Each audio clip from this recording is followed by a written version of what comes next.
మాతాకి. ఆదిలాబాద్ అంటే ఆదివాసీల అడ్డ, కొమరం భీం సంబంధించినటువంటి గడ్డ ఇది.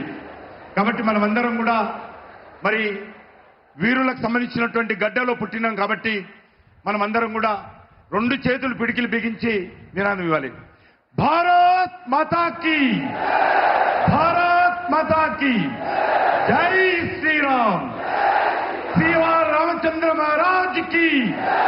నరేంద్ర మోడీ గారి నాయకత్వం, నరేంద్ర మోడీ గారి నాయకత్వం, భారతీయ జనతా పార్టీ.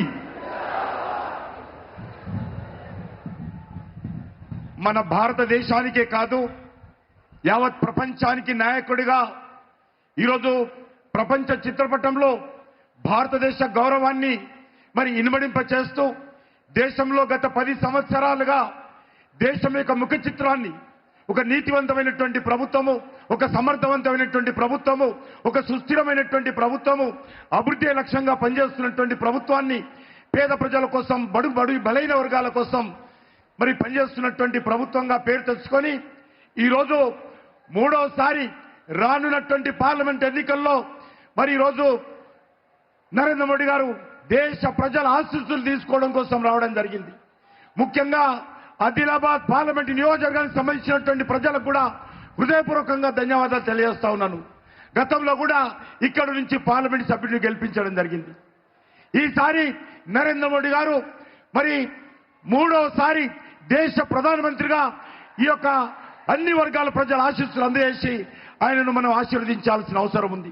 అందుకే నరేంద్ర మోడీ గారు ఈరోజు విజయ సంకల్ప యాత్ర పేరుతో మన తెలంగాణలో జరుగుతున్నటువంటి కార్యక్రమంలో భాగంగా ఈరోజు హైదరాబాద్ ప్రజల ఆశీస్సుల కోసం నరేంద్ర మోడీ గారు వచ్చారు. కాబట్టి మనందరం కూడా వారికి హృదయపూర్వకంగా స్వాగతం పలికి రానున్నటువంటి ఎన్నికల్లో భారతీయ జనతా పార్టీని మరి ఈ యొక్క తెలంగాణ రాష్ట్రం నుంచి 17కు 17 సీట్లు గెలిపించాల్సిందిగా నేను ఈ సందర్భంగా కోరుకుంటూ హైదరాబాద్ లో మరి ఉన్నటువంటి ఎంఐఎం సీటును కూడా ఓడించి ఈరోజు భారతీయ జనతా పార్టీ జెండా ఎంఐఎం సీట్లో కూడా గెలిపించాల్సినటువంటి అవసరం ఉందని మనం చేస్తున్నాను. ఈ రాష్ట్రంలో బీఆర్ఎస్ పార్టీ భవిష్యత్తు లేదు, కేసీఆర్ భవిష్యత్తు లేదు. కేసీఆర్ పార్టీ నిన్నటి పార్టీ, కేసీఆర్ పార్టీకి రేపనేది లేదు. ఎందుకంటే 10 సంవత్సరాలుగా కేసీఆర్ కుటుంబ పాలన తెలంగాణ ప్రజల మీద వృద్ధి చేసినటువంటి నిర్వాకము, అవినీతి, అహంకార పూరితమైనటువంటి నియంత్రిత ప్రభుత్వం మనం చూశాము. అందుకే ప్రజలు కేసీఆర్ పార్టీని తిరస్కరించారు. ఇక ఉన్నటువంటి కాంగ్రెస్ పార్టీ ఏదైతే అనేక రకాల హామీలు ఇచ్చి అధికారంలోకి వచ్చిందో కాంగ్రెస్ పార్టీ ఈ హామీలు అమలు చేసే పరిస్థితి లేదు. ఏ రకంగా ఈ రాష్ట్రంలో రైతులకు మేలు చేస్తారో, నిధులు ఏ రకంగా సమకూర్చుకుంటారో, మీరు 6 గ్యారంటీలు ఏ రకంగా అమలు చేస్తారో కాంగ్రెస్ పార్టీ దగ్గర రోడ్ మ్యాప్ లేదు, ఒక కల్పన లేదు. కాంగ్రెస్ పార్టీ ఓటు బ్యాంక్ రాజకీయాలు తప్ప వచ్చే పార్లమెంట్ ఎన్నికలు దృష్టి పెట్టుకొని ప్రజలను మభ్యపెట్టేటువంటి ప్రయత్నం చేస్తుంది తప్ప కాంగ్రెస్ పార్టీ దగ్గర ఏ రకమైనటువంటి ఎజెండా లేదు. ఎన్నికలకు ముందు గ్యారంటీలు ఇచ్చారు. రైతులకు రైతు బంధు పెంచుతాము, రైతులకు సంబంధించి అన్ని రకాలుగా ఆదుకుంటామని చెప్పారు. నిరుద్యోగ వృత్తి ఇస్తామని చెప్పారు. మహిళలకు 2500 రూపాయలు నెలకి ఇస్తామని చెప్పారు.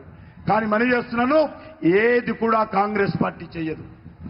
ఈ తెలంగాణ బాగుపడాలంటే, తెలంగాణ మరింతగా ఒక భవ్యమైనటువంటి తెలంగాణగా నిర్మాణం జరగాలంటే వచ్చేటువంటి పార్లమెంట్ ఎన్నికల్లో నరేంద్ర మోడీ గారి నేతృత్వంలో అద్భుతమైనటువంటి మెజార్టీ తెలంగాణలో రావాలి.